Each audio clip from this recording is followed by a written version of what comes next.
शेतकरी मित्रांनो, व्हिडिओमध्ये पाहत असलेले जे काही फांद्या कट केलेले आहेत तर ते कुठलं तंत्रज्ञान आहे किंवा काहून त्या ठिकाणी कपाशीच्या फांद्या कट केल्यावर काय फायदे होते, दादालाल कापूस तंत्रज्ञान काय, कशा पद्धतीनं आपण या ठिकाणी दादालाल कापूस तंत्रज्ञानचा वापर करून जास्तीत जास्त उत्पादन घेऊ शकतो, याच्यामधले काय फायदे, या संदर्भात परिपूर्ण माहिती आपण आजच्या व्हिडिओमध्ये जाणून घेणार आहोत. तर शेतकरी मित्रांनो, जे काय कपाशीला दोन प्रकारच्या फांद्या असतात, एक असते गळफांदी, एक असते फळफांदी.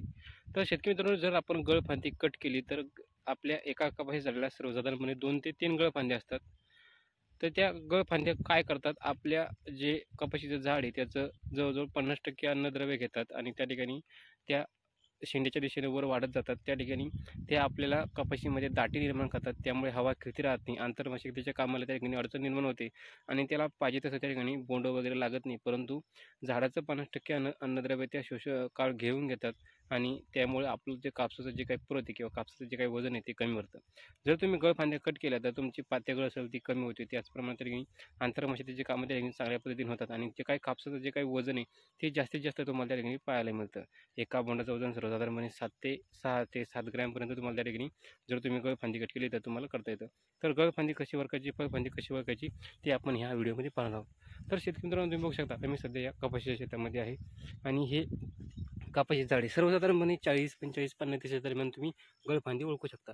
आता शेतकरी मित्रांनो, तुम्ही हे व्हिडिओमध्ये बघू शकता, याला 2-4 प्रकारचे फांदे. आता तुम्ही बघू शकता ही जी फांदी आहे, ह्या फांदीजवळ जे पान आहे तुम्ही बघू शकता व्हिडिओमध्ये, हे मेन खोड आहे, त्याच्याजवळच ही याला गळफांदी आलेली. गळफांदी कशी ओळखायची, इथं खोड आहे, खोडाजवळच वरती जे काय पहिलं पान आहे त्या पानाजवळ इथं पातणी, याचा अर्थ काय तर ही गळफांदी. तुम्ही परत दुसरीसुद्धा फांदी बघू शकता, ही सुद्धा बघू शकता. या ठिकाणी इथं मेन खोड आहे आणि खोडाजवळ जे पहिलं जे काय पान आहे पानाजवळ पातणी.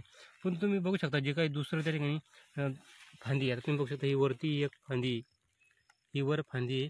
त्या ठिकाणी तुम्ही बघू शकता व्हिडिओमध्ये हे इथं आलेलं आहे आणि पहिल्या पानाजवळ त्या ठिकाणी पातं आहे. ज्या ठिकाणी पहिल्या पानाजवळ पातं असतं ते फळफांदी असते आणि ज्या ठिकाणी खोडापासून जे काय पहिलं पान येतं त्या ठिकाणी पातं नसतं ती गळफांदी असते.